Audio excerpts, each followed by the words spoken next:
Hello, നമസ്കാരം. തെരഞ്ഞെടുപ്പ് കഴിഞ്ഞു. വലിയ ചർച്ചകളൊക്കെ പുരോഗമിച്ചുകൊണ്ടിരിക്കുകയാണ്. ഇടയിൽ കൂടെ ഭയങ്കര ചൂടുമാണ് അല്ലേ? ഭയങ്കര ചൂടാണ്. അന്തരീക്ഷം വളരെ ഡ്രൈ ആണ്.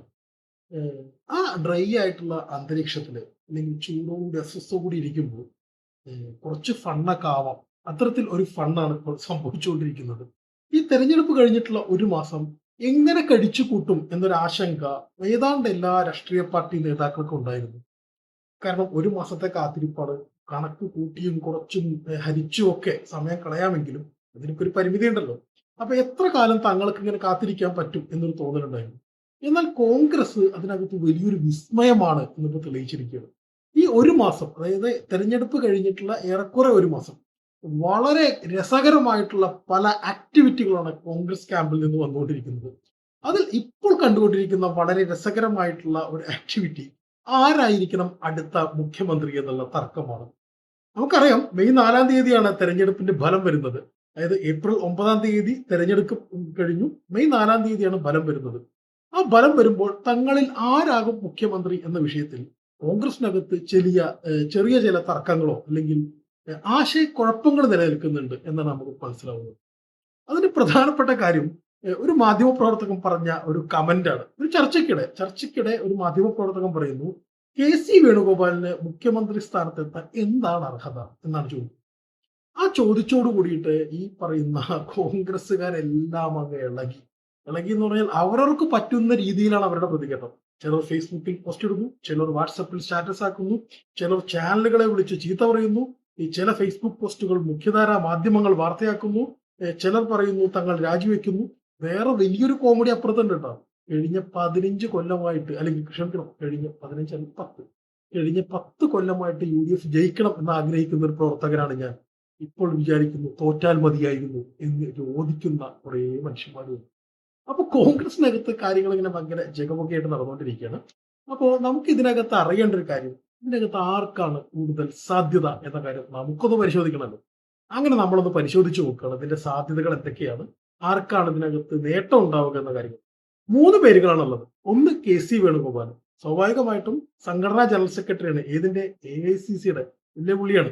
സംഘടനാ ജനറൽ സെക്രട്ടറിയാണ്. 2 വി.ഡി. സതീശൻ. വി.ഡി. സതീശൻ എന്ന് പറയുന്നത് പ്രതിപക്ഷ നേതാവാണ്. കഴിഞ്ഞ 5 കൊല്ലം കോൺഗ്രസിനെയും യു.ഡി.എഫിനെയും നയിച്ച വ്യക്തിയാണ്. യു.ഡി.എഫ് ചെയർമാൻ എന്ന നിലയിൽ യു.ഡി.എഫിനെ നയിച്ച വ്യക്തിയാണ് വി.ഡി. സതീശൻ.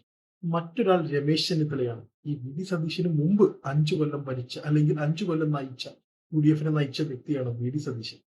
ഈ വി.ഡി. സതീശനെ എങ്ങനെയാണ് ഈ പ്രതിപക്ഷ നേതൃസ്ഥാനം കിട്ടിയത് എന്ന് അറിഞ്ഞു കഴിഞ്ഞാൽ ഇതിന്റെ വഴി ഏറെക്കുറെ നമുക്ക് മനസ്സിലാവും. 2021 ഈ നിയമസഭാ തെരഞ്ഞെടുപ്പ് കഴിഞ്ഞു. ഇത്തരത്തിൽ രമേശ് ചെന്നിത്തലയും ഉമ്മൻചാണ്ടിയും ഒക്കെ അന്ന് 2 നേതാക്കളായിട്ട് നിൽക്കുന്നുണ്ട്. ഉമ്മൻചാണ്ടി ഏതാണ്ട് ഒരു അവശ്യ നിലയിലാണ്. ആരോഗ്യ പ്രശ്നങ്ങളൊക്കെ അലട്ടുന്ന ഒരു ഘട്ടമാണ്. അപ്പൊ രമേശ് ചെന്നിത്തലയും ഉമ്മൻചാണ്ടിയും തമ്മിൽ ഒരു ധാരണയെത്തുന്നു. ഉമ്മൻചാണ്ടി പറഞ്ഞു, രമേശ് തന്നെ അടുത്ത 5 കൊല്ലം കൂടി പ്രതിപക്ഷ നേതൃസ്ഥാനത്തിരിക്കട്ടെ എന്ന് പറഞ്ഞു.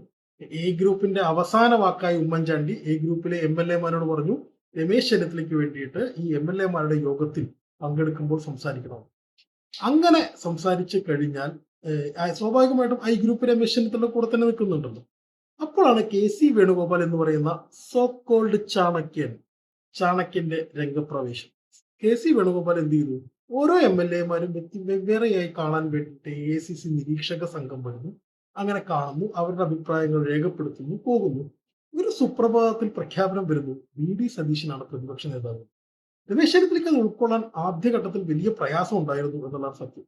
കാരണം രമേശ് ചെന്നിത്തല തന്നെയാകും പ്രതിപക്ഷ നേതാവ് എന്ന ധാരണയിൽ അദ്ദേഹം കന്റോൺമെന്റ് ഹൗസ് പോലും അദ്ദേഹം ഒഴിഞ്ഞിട്ടുണ്ടായിരുന്നില്ല. ആ സമയത്താണ് തന്നേക്കാൾ ജൂനിയർ ആയിട്ടുള്ള തന്റെ ഐ ഗ്രൂപ്പിന്റെ തന്നെ ഭാഗമായിരുന്ന ഒരാൾ തന്റെ മുകളിലേക്ക് മറ്റു ചില വഴികളിലൂടെ വരുന്നു എന്ന കാര്യം രമേശ് ചെന്നിത്തല അറിഞ്ഞു. രമേശ് ചെന്നിത്തല അറിഞ്ഞപ്പോഴും രമേശ് ചെന്നിത്തലയ്ക്ക് ചില പരിമിതികൾ ഉണ്ടായിരുന്നു അതിൽ ഇടപഴകാൻ വേണ്ടിയിട്ട്. രമേശ് ചെന്നിത്തല അച്ചടക്കമുള്ള ഒരു പാർട്ടിക്കാരൻ, അല്ലെങ്കിൽ ഒരു പാർട്ടി പ്രവർത്തകന്റെ നിലപാട് സ്വീകരിച്ചു. അദ്ദേഹം ഈ നേതൃത്വത്തിന്റെ നിലപാടിന് വഴങ്ങി അദ്ദേഹം മാറിക്കൊടുക്കുന്നു. വി.ഡി. സതീശൻ പ്രതിപക്ഷ നേതാവാണ്. തുടർന്ന് ഇങ്ങോട്ടുള്ള 5 കൊല്ലം വി.ഡി. സതീശൻ ഷോയാണ് അല്ലെ. കേരളവുമായി ബന്ധപ്പെട്ടുകൊണ്ട് കേരളത്തിലെ രാഷ്ട്രീയ സംഭവങ്ങളിൽ എന്തിനകത്തും വി.ഡി. സതീശൻ വളരെ കൃത്യമായി ടേക്ക് എടുക്കുന്നു. വി.ഡി. സതീശന്റെ ചില വാദങ്ങൾക്ക് വലിയ സ്വീകാര്യത ലഭിക്കുന്നു. വി.ഡി. സതീശന്റെ ചില നീക്കങ്ങൾക്ക് വലിയ കയ്യടി കിട്ടുന്നു. അങ്ങനെ പല രീതിയിൽ വി.ഡി. സതീശൻ ഇങ്ങനെ കേരളത്തിലെ രാഷ്ട്രീയത്തിനകത്ത്, പ്രത്യേകിച്ച് കോൺഗ്രസ് രാഷ്ട്രീയത്തിനകത്ത് ഇങ്ങനെ നിറഞ്ഞു നിൽക്കുകയാണ്. അപ്പോഴാണ് നമ്മുടെ നിയമസഭാ തെരഞ്ഞെടുപ്പ് വരുന്നത്. നിയമസഭാ തെരഞ്ഞെടുപ്പ് വരുമ്പോൾ വീണ്ടും ചർച്ചകൾ വരുന്നു. ആരായിരിക്കും നയിക്കുക? അപ്പോൾ കോൺഗ്രസ്സുകാരെല്ലാം ഒറ്റക്കെട്ടായി പറഞ്ഞു, ഞങ്ങൾ ഒറ്റക്കെട്ടായി നയിക്കും. ഞങ്ങൾ ഒരുമിച്ച് നയിക്കും. തെരഞ്ഞെടുപ്പ് ഫലത്തിന് ശേഷം ഞങ്ങൾ നിമിഷങ്ങൾക്കകം ഒരു മുഖ്യമന്ത്രി സ്ഥാനാർത്ഥിയെ കണ്ടെത്തും. ആർക്കും പരാതികൾ ഉണ്ടാവില്ല എന്ന് പറഞ്ഞു. അങ്ങനെ പറഞ്ഞ കോൺഗ്രസ് ആണ് തെരഞ്ഞെടുപ്പ് കഴിഞ്ഞതിന്റെ 10ാം നാൾ റിസൾട്ട് വരാൻ ഇനി 20 ദിവസത്തോളം ബാക്കി നിൽക്കെ ഇത്തരത്തിൽ കടന്ന് കടിപിടി കൂടുന്നത്. കടിപിടി കൂടുന്നു എന്ന് പറഞ്ഞാൽ പല രീതിയിലാണ് കടിപിടി കൂടുന്നത്. ഓരോ നേതാക്കളും അവരവർക്ക് സ്വാധീനമുള്ള മാധ്യമങ്ങൾ ഉപയോഗിക്കുന്നു എന്നുള്ളതാണ് ഏറ്റവും രസം. ഫേസ്ബുക്കിൽ മാത്രം എഴുതി ശീലിച്ച ആളുകൾ ഫേസ്ബുക്കിൽ എഴുതുന്നു. മറ്റ് ചാനലുകൾ വഴി ഓപ്പറേറ്റ് ചെയ്ത് പരിചയിച്ച ആളുകൾ അങ്ങനെ ചെയ്യുന്നു. ചിലർ പത്രപ്രസ്താവന ഇറക്കുന്നു, ചിലർ പത്രങ്ങളിൽ ലേഖനം എഴുതുന്നു. ഇത്തരത്തിൽ എല്ലാ അർത്ഥത്തിലും ഭയങ്കര ഫണ്ണായിട്ടുണ്ട് എന്തായാലും കാര്യങ്ങൾ. ഇത്തരത്തിൽ ഫണ്ണായിട്ടുള്ള ഒരു സാഹചര്യത്തില് ഈ കെ സി വേണുഗോപാലിന്റെ സാധ്യത പറയുമ്പോൾ നമ്മൾ വി ഡി സതീശനാണ് ഇപ്പോൾ കെ സി വേണുഗോപാലിന്റെ നേരെ ഓപ്പോസിറ്റ് നിൽക്കുന്നത്. അപ്പോൾ നമ്മൾ ഓർക്കേണ്ട ഒരു കാര്യമില്ലേ, 2021 കെ സി വേണുഗോപാൽ കൊടുത്ത ഇന്ത്യൻ കഷ്ണമല്ലേ വി ഡി സതീശന് ഈ പ്രതിപക്ഷ നേതൃസ്ഥാനം എന്ന് പറയുന്നത്? സ്വാഭാവികമായിട്ടും തനിക്ക് ആവശ്യമുള്ളപ്പോൾ തിരിച്ചെടുക്കാൻ കഴിയുന്ന, അല്ലെങ്കിൽ തനിക്ക് ആവശ്യമുള്ളപ്പോൾ തന്റെ കൂടെ നിൽക്കുന്ന ഒരു വ്യക്തി എന്ന നിലയിലായിരിക്കുമല്ലോ വി ഡി സതീശന് വേണ്ടിയിട്ട് അന്ന് കെ സി വേണുഗോപാൽ ഈ നീക്കങ്ങളൊക്കെ നടത്തിയിട്ടുണ്ടാവുക. എന്തായാലും കണ്ടറിയണം എന്താണ് സംഭവിക്കുക എന്നുള്ളത്. ഇനിയിപ്പോ കെ സി വേണുഗോപാലാണ് ഹൈക്കമാൻഡിന്റെ മനസ്സിലെങ്കിൽ കെ സി വേണുഗോപാലിന് മത്സരിക്കാൻ ഒരു സീറ്റ് കണ്ടെത്തണം. അതായത് മത്സരിച്ചാൽ ജയിക്കുന്ന ഉറപ്പുള്ള ഒരു സീറ്റ് കണ്ടെത്തണം. അത്തരത്തിലൊരു സീറ്റ് ഉണ്ടായിരുന്നു വടക്കാഞ്ചേരി മുമ്പുണ്ടായിരുന്നു. വടക്കാഞ്ചേരി കെ മുരളീധരനെ വൈദ്യുതി മന്ത്രിയാക്കി കൊണ്ടുവന്ന് മത്സരിപ്പിച്ച് തോറ്റുപോയി. പിന്നീട് CN വന്നിട്ട് 2011 വിജയിച്ചെങ്കിലും കോൺഗ്രസിന്റെ ഒരു മണ്ഡലം, കുത്തക മണ്ഡലം എന്നൊരു ഖ്യാതി വടക്കാഞ്ചേരിക്ക് വേണ്ടി നഷ്ടപ്പെട്ടു. ഇപ്പോൾ കെ സിയുടെ പേര് പറഞ്ഞു കേൾക്കുന്നത് ഇരിക്കൂർ മണ്ഡലത്തിൽ കെ സിക്ക് വേണ്ടിയിട്ട് സനീഷ് മാറിക്കൊടുക്കും എന്നൊക്കെ പറയുന്ന രീതിയിലുള്ള ചർച്ചകൾ നടക്കുന്നുണ്ട്. എന്താ അറിയില്ല, നമുക്ക് നോക്കേണ്ട കാര്യമാണ് എന്തായാലും. അല്ലെങ്കിൽ ലീഗിനൊരു സുവർണാവസരമുണ്ട്.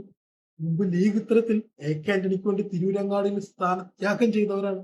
അതിന്റെ മഹിമ, അതിന്റെ പെരുമ ഇപ്പോഴും അവകാശപ്പെടുന്നവരാണ്.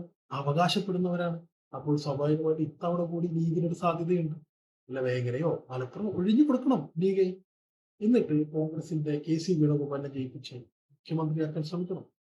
എന്തായാലും കാര്യങ്ങൾ നല്ല രസമാണ്. മെയ് 4-നാണ് റിസൾട്ട് വരുന്നത്. റിസൾട്ട് വരുമ്പോൾ പ്രതിപക്ഷത്താണോ ഭരണപക്ഷത്താണോ UDF ഉണ്ടാവുക എന്നുള്ളത് നമുക്ക് എന്തായാലും ഒന്നുകൂടെ ഇരിക്കാം. അപ്പൊ ശരി, മറ്റൊരു വീഡിയോ ആയിട്ട് നമുക്ക് കാണാം.